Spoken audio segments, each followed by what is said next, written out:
Hi, I'm Danny Clark of Collectors Firearms, and this is our Director of History, Marty Morgan.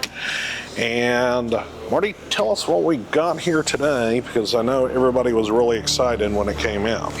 Yeah, this is an example of John Browning's finest creation, I think, the Browning automatic rifle. But what makes this one so exciting is the fact that this is a model 1918 that was built during the First World War.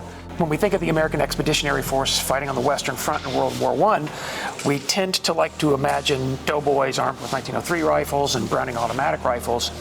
And although that did happen, it did not happen until the closing 6 weeks of the war.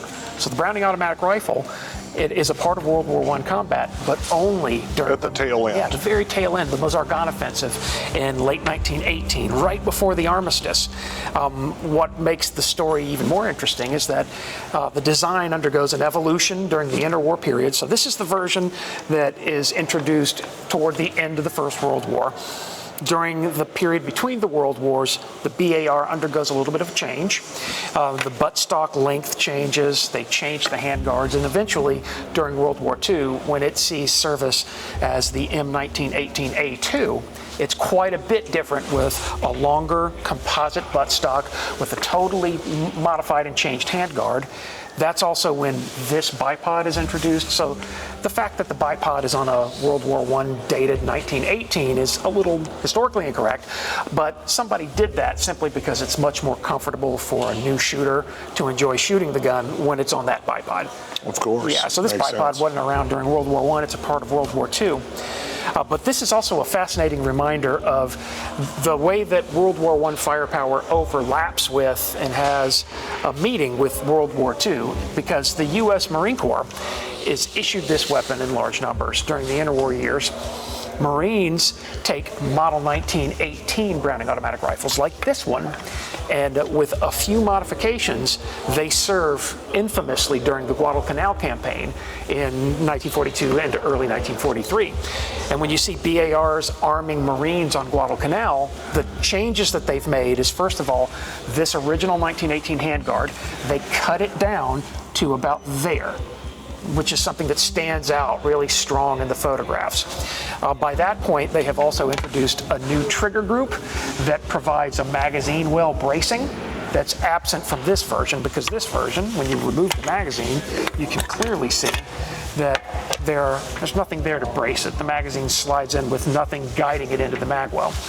The interwar period will introduce the new trigger group that provides these guides. Slide, yeah. And then also it provides different selector settings. So this version, as in model 1918, it's set up for safe, semi-auto, and full auto.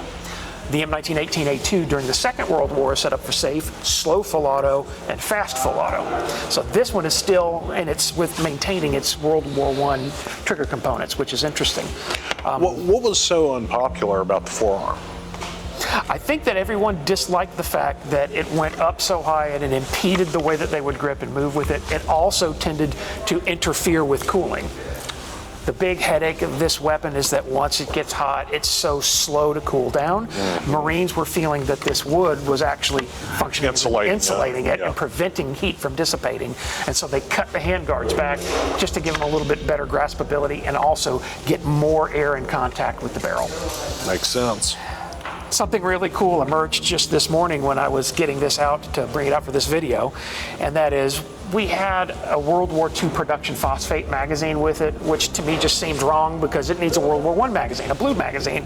The gun came with two when we got it, and so I went and collected them. There's a standard magazine right there, standard blue World War I BAR magazine, no big deal, garden variety, they're out there. And then I pulled out the second magazine and really got a surprise in my life, because the second magazine is modified for M1909 blank ammunition. Just to prove the point, I pulled a single M1909 blank cartridge off of a belt that was near my desk in the back, just to show you the way that the shortened length of the 1909 blanks was accommodated in the BAR with this magazine spacer at the front end. And that made it possible to run blanks in a Browning automatic rifle, important for training. And so it's a rare gun, and it's a fascinating piece of history. The magazine is also, in and of itself, rare and historically interesting. I know you were very, very excited about this magazine. Maybe a little too excited. Well, that's a pretty neat setup. How does it shoot? Well, I got to shoot it, and it shoots fantastic. That's something that fascinates me about the story of the Browning automatic rifle, is that this is a firearm that's now over 100 years old, a fully automatic weapon. It's more than 100 years old, that shoots as well as the day that it was made, which was in early 1918. So that's a rare joy indeed to be able to take something like this out to the range and to enjoy how great it shoots even now. And all that does is testify to the design genius of John Moses Browning.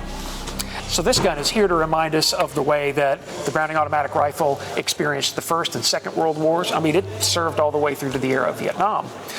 But this particular model, the 1918, reminds us not to forget the way that the American military ignored John Browning for many, many years. And only at the point where we began to pay attention to him did we begin to realize the very positive things that he had to offer.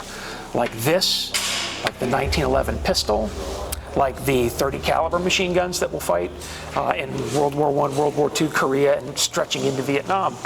The government, for a number of reasons, was not very interested in John Browning as a private gun designer, and he really brought something very special to the table. And once we started to pay attention to him and began adopting his designs, we were rewarded with things like this. Well, it's definitely a neat gun and something that we don't get every day. Yeah.